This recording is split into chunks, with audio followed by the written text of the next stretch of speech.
इसमें जो वैकेंसी हुई थी उसका पीएटी पीएचडी और आपका डॉक्यूमेंट वेरिफिकेशन मेडिकल सब एक साथ हो गया था। सेम पैटर्न को यहाँ पर 2025 में फॉलो किया गया है। सबसे पहले आपका पीएटी पीएचडी हुआ है, उसके बाद आपका डीबी डीएमई हुआ है। तो इसके अकॉर्डिंग हम लोग 10 जनवरी से लेकर 14 फरवरी तक इसका एग्जाम हुआ।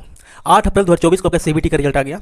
30 जून तक आपका जो फिजिकल पीएटी पीएचडी का रिजल्ट डिक्लेयर हुआ था। हेलो नमस्कार, मेरा नाम एसके यादव है। आज के इस वीडियो में बात करेंगे एसएससी जीडी के रिगार्डिंग आपका फाइनल एक्सपेक्टेड कितना जा सकता है और आपका रिजल्ट कब तक आने की पॉसिबिलिटी रहेगी। यहाँ पर मैंने कंप्लीट डिटेल इन्फॉर्मेशन रखा है 23 का, 24 का और आपका ये 2025 का। यहाँ पर एग्जैक्ट मैं बात करूंगा कि लगभग काफ़ी पॉसिबिलिटी रहेगी कि एक अनुमानित तिथि तक हम लोग गणना करेंगे कि यहाँ तक आपका फाइनल रिजल्ट आ जाएगा। देखिए, सबसे पहले बात कर लेता हूं मैं आपका 2023 और 2024 का। इस दोनों वैकेंसी का जो सिलेक्शन की जो प्रक्रिया हुई थी काफ़ी डिफरेंट है, क्योंकि देखिए 2024 में जो वैकेंसी हुई थी उसका पीएटी पीएचडी और आपका डॉक्यूमेंट वेरिफिकेशन मेडिकल सब एक साथ हो गया था। 2023 में ऐसा नहीं हुआ था, पहले आपका पीएटी पीएचडी हुआ था, उसके बाद आपका डीएमई डीबी हुआ था। सेम पैटर्न को यहाँ पर 2025 में फॉलो किया गया है। सबसे पहले आपका पीएटी पीएचडी हुआ है, उसके बाद आपका डीबी डीएमई हुआ है। तो इसके अकॉर्डिंग हम लोग आकलन करेंगे कि आपका जो फाइनल जो इसका रिजल्ट का डेट क्या रह सकता है। देखिए, सबसे पहले 2024 को देखेंगे, क्योंकि इसमें थोड़ी सी चीज़ें अलग तरीके से हुई है। 24 नवंबर से लेकर आपका 31 दिसंबर तक आपका फॉर्म फिल हुआ है। इसका जो एग्जाम हुआ है, बीच में री एग्जाम भी हुआ था, 30 मार्च तक कंप्लीट करा लिया गया था। इसके जो CBT 1 है, मतलब यहाँ पे जो आपका कंप्यूटर बेस्ड परीक्षा है, इसका जो 10 जुलाई को इसका रिजल्ट डिक्लेयर हुआ था। और पीएटी पीएचडी जो आपका है 23 सितंबर से लेकर 9 नवंबर तक हुआ है। इसी के साथ आपका डीएमई डीबी दोनों आपका हो गया था। फाइनल रिजल्ट देखिएगा आपका 14 दिसंबर 2024 को हुआ है। मगर मैं यहाँ पर देखूँ कि 9 नवंबर से लेकर यहाँ पर 14 दिसंबर तक, यहाँ पर इसके बीच का जो ड्यूरेशन देखेंगे तो 1 मंथ और 5 दिन, इसके बाद आपका रिजल्ट आ गया। मतलब यहाँ पर आपका जो पीएटी पीएचडी और आपका डीएमई डीबी होने के 1 मंथ 5 दिन के बाद आपका 2024 में फाइनल रिजल्ट डिक्लेयर हो गया था। लेकिन 2023 में ऐसी प्रक्रिया नहीं हुई है। फॉरम का जो डेट है 27 अक्टूबर से लेकर 30 नवंबर 2022 तक रहा था। ठीक है, 10 जनवरी से लेकर 14 फरवरी तक इसका एग्जाम हुआ। 8 अप्रैल 2024 को आपका सीबीटी का रिजल्ट आ गया।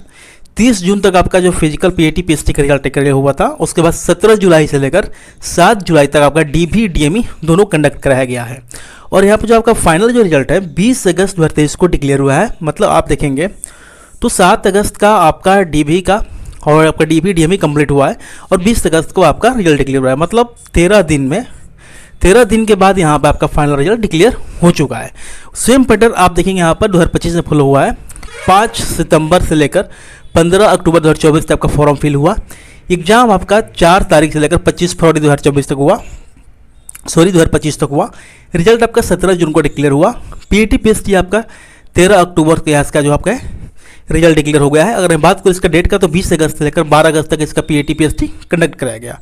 डीबी अभी चल रही है, 12 नवंबर से लेकर 4 दिसंबर तक ये डीबी का आपका शेड्यूल है। अभी डीबी चल रहा है। यहाँ बात करेंगे फाइनल रिजल्ट। तो फाइनल रिजल्ट मैं कहूँ तो इसमें आपको अधिक दिन देखने को समय नहीं मिलेगा। मैक्सिमम मेरे अकॉर्डिंग आपको 15 दिन आपका समय लग सकता है। मतलब आप कहेंगे तो 19-20 दिसंबर के आसपास, 19-20 दिसंबर के आसपास आपका फाइनल रिजल्ट डिक्लेयर होने की पूरी पॉसिबिलिटी रहेगी।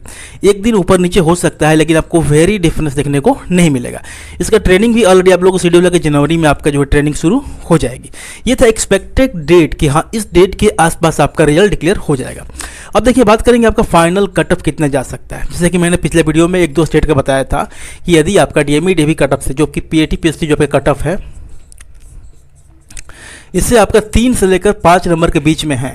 ठीक है, अगर आप 3 से 5 नंबर के बीच में आपका अधिक मार्क्स है पीएटी पीएचडी से, तो काफ़ी पॉसिबिलिटी रहेगा कि आपका यहाँ पर रिजल्ट आ जाएगा। और एक चीज़ मैं कहना चाहूँगा, जिन लोगों का 1-2 नंबर से यहाँ पर रिजल्ट नहीं भी आता है तो उन लोगों को अगली वैकेंसी की तैयारी करना चाहिए। कहीं से भी आप पढ़िए, मैटर नहीं करता है। जो आपका सिलेक्शन का जो मेन आपका मेरे अकॉर्डिंग जो सोर्स होता है वो आपका प्रैक्टिस होता है। तो मैं आप लोग सजेस्ट करूँगा कि previous year question, PYQ question आप चैप्टर वाइज जिस विषय में आपका मार्क्स कम आया है उसका प्रैक्टिस आप अभी से कीजिए। ठीक है, किरण पब्लिकेशन का मैं आपको बुक सजेस्ट कर रहा हूँ। बहुत सारे लोग पूछ रहे थे कि सर कोई बुक बताइएगा, तो किरण पब्लिकेशन का बुक है जो आपके स्क्रीन पर दिख भी रहा होगा।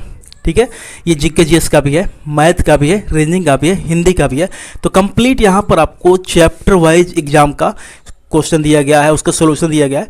यदि आप एक बार कर लेते हैं आपके कॉन्फिडेंस भी बढ़ जाएगा और आप देख लीजिएगा आपका जो मॉक टेस्ट आप दीजिएगा उसमें आपका अच्छा खासा मार्क्स इंक्रीज हो जाएगा। तो एक सजेशन रहेगा, यदि आपको फॉलो करना है तो आप फॉलो कर सकते हैं। इसके बाद जो भी अपडेट होगी मैं आपको यहाँ प्रोवाइड कर दूंगा। Thanks for watching this video.